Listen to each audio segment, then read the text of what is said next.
let's talk about brows here. Let's talk about brows are very expressive, okay, on a human creature or on a creature that you're trying to make anthropomorphic. You can express a lot with nothing else on the face, just brows. Concern, worry, anger, right?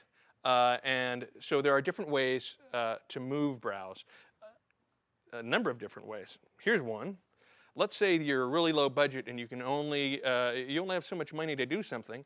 You can move the brows in what I call a single. Okay? This is a single axis movement, and the brows, because it takes two radios to do this. And I'm going to turn on my power. Okay. And so you can get different configurations out of this. Think of it as like a big mouth. Now I just kind of rehooked it up. I don't have the program right, so I might not be moving it the best way possible. There, okay.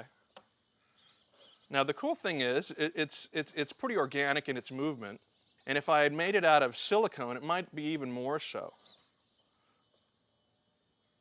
There you go.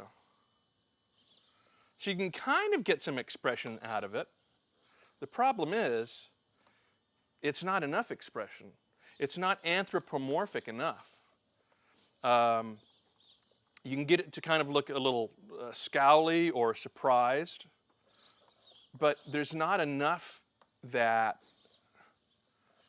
mimics a human face. I mean, there's a lot of elements to a human face.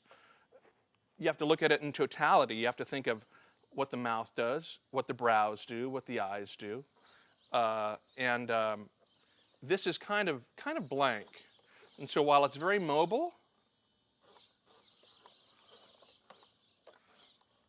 ultimately, in my mind, as a character, it's not the greatest.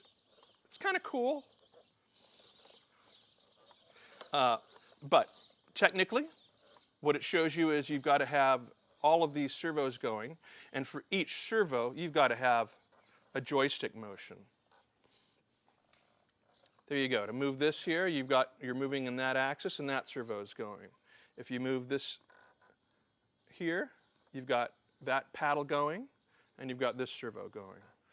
Same thing over here. We've actually got it split it up into, this is doing the right side of the cowl, and this is doing the left side of the cowl.